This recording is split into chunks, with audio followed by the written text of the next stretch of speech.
माननीय ध्रुवबहादुर प्रधान, समय 6 मिनेट। त्यसपछि माननीय राजेन्द्र प्रसाद पाण्डे। सम्माननीय सभामुख महोदय, आज सदन राजाको नामले तरङ्गित छ। अति खुसीको कुरा, हामी हर्षित छौँ। प्रजातन्त्र दिवसको उपलक्ष्यमा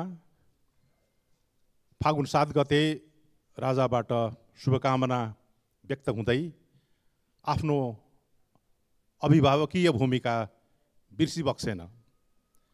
आफ्नो बाटोबाट अन्यत्र लगिरहेको अहिलेको वर्तमान व्यवस्थाले देशको संरक्षण गर्न सक्दैन, जनताको हित गर्न सक्दैन। त्यसकारण यो सन्दर्भमा सबैजना एकसाथ जुटौँ भन्ने सन्देशलाई सबै नेपालीले आत्मसात गरे। 25 गते पोखराबाट फिर्ती सवारी हुँदा स्वतस्फूर्त जनता स्वागत गर्न एयरपोर्टबाट निर्मल निवाससम्म सरिक रह्यो।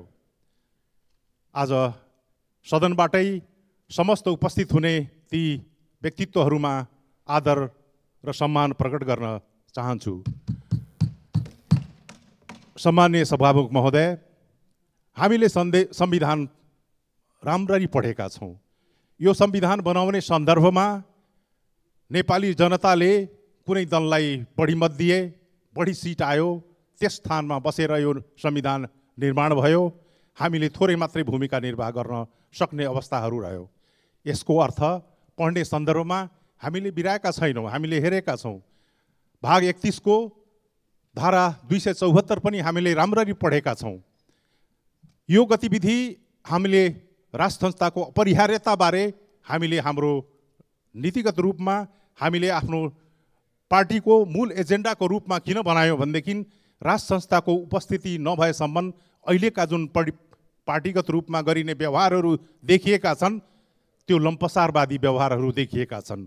अरूको भुइँ चढेर आएको पार्टीहरूले देशको हित गर्न सक्दैन, अन्तमा देशलाई टिकाउन सक्दैन भन्ने मान्यताले हामी अभिप्रेरित भएर यो कुरोलाई प्रमुखताका साथ अगाडि बढिरहेको सन्दर्भ यहाँ म निवेदन गर्न चाहन्छु।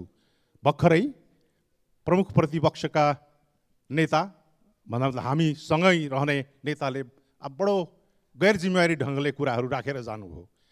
जनताको अभिमत प्राप्त भएर हामी यहाँ सदनमा उपस्थित छौँ। उहाँले दिएर लिएको होइन। भोलि उहाँलाई जनताले यो सदनमा नपस्ने व्यवस्था गर्न सक्छ भन्ने कुरा उहाँले हेक्का भइरहेको अवस्थाहरू छैन। हामीले जनताको माझबाट निर्वाचित भएर जुन यो संविधानको तहत आएको अवस्थामा त्यस किसिमको अभिव्यक्ति ज्यादै इमेच्योर्ड सोच लायो।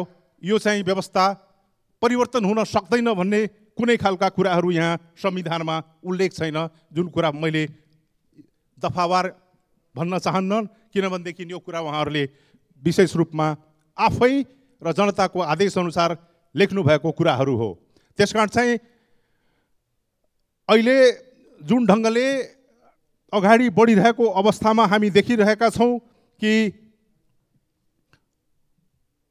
कानुनी शासनको जुन चाहिँ पालना नभइरहेको अवस्थाहरू, जुन चाहिँ किसिमको बेथितिहरू देखिरहेको अवस्थाहरू, यो अवस्थामा कुनै पनि ढङ्गले मुलुक अगाडि जान नसक्ने, अब यहाँ बसेर सङ्ख्याको हिसाबले हामी थोरै छौँ, ठुला दलहरू धेरै छन्, तर यो अवस्था वास्तविक रूपमा ग्राउन्डमा छैन।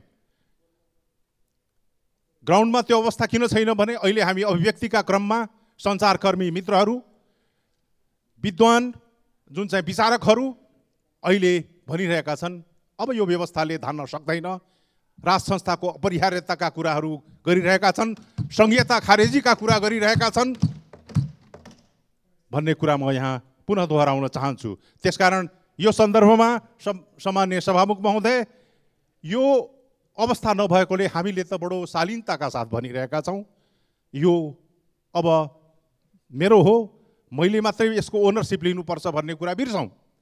हामीले शालीनताका साथ भन्दैछौँ कि हामी बसौँ, कुरा गरौँ, डायलग गरौँ, एउटा समझदारीमा जाउँ। अग्रगामी सोच लिएर हामी अगाडि बढेका छौँ। पश्चगामीको कुरो पुनर्स्थानवादी कुरो हामीले गरिरहेका छैनौँ। हाम्रो कुरा अझ अग्रगामी के भनेदेखि यही व्यवस्थामा अहिलेकै सदनबाट हामीले यी कुराहरूलाई सहमत गर्न सक्छौँ।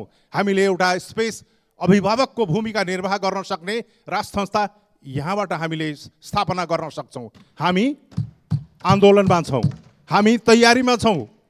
तैपनि तयारीको क्रममा जुन ढङ्गले हामी अस्ति राजालाई स्वागत गर्ने कुरा गऱ्यौँ, बडो शालीनताका साथ, संयमताका साथ, सारा जनता जुन ढङ्गले संयमित रह्यो, यसको लागि त म फेरि पनि धन्यवाद स्थानीय प्रशासन र समस्त सुरक्षाकर्मीलाई पनि दिन चाहन्छु।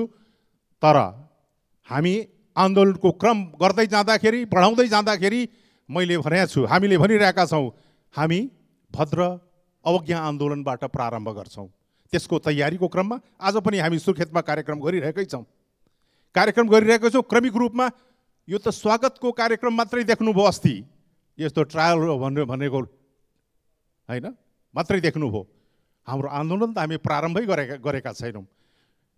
त्यसकारण अब जनता राष्ट्रिय प्रजातन्त्र पार्टी मात्रै नभएर सारा राष्ट्रवादी शक्तिहरू एक ठाउँमा उभिने अवस्थाहरू सिर्जना भइरहेको अवस्थामा हामी अझ पनि के भनिरहेछौँ भनेदेखि हामी एउटा सहमतिमा आउन सक्ने अवस्थाहरू रहन्छ।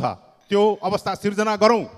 त्यो सब अवस्था सिर्जना गर्दाखेरि यो अनावश्यक रूपमा जुन बाटो तपाईँहरू हिँडिसक्नु भएको छ, जुन हत्या हिंसाले हजारौँको ज्यान गइसकेको छ, त्यसलाई हामी फेरि पनि निम्त्याउन चाहन्नौँ। शान्तमय वातावरणलाई भद्र अवज्ञा आन्दोलनबाट प्रारम्भ गरेर त्यसपछिको अवस्था के हुन्छ, हामीले भर्खरै जुन जिल्ला प्रशासन कार्यालयले केही ठाउँलाई सुरक्षित गर्ने अभिप्रायले राम्रै कुरा गरेका छ, तर दुईटा महत्त्वपूर्ण टारको नाम लेखेका छैन। म चाहिँ निवेदन गर्छु, त्यो जुन आदेश दिने अधिकारीहरूले दुईटा टार अझ छोड्नु भएन, त्यसलाई अझ सुरक्षित गर्नुहोस्। हाम्रो आन्दोलन क्रमिक रूपमा अगाडि बढ्नेछ र हामी सफल हुनेछौँ भन्दै म आफ्ना कुरा अन्त गर्छु। जय राष्ट्रवाद।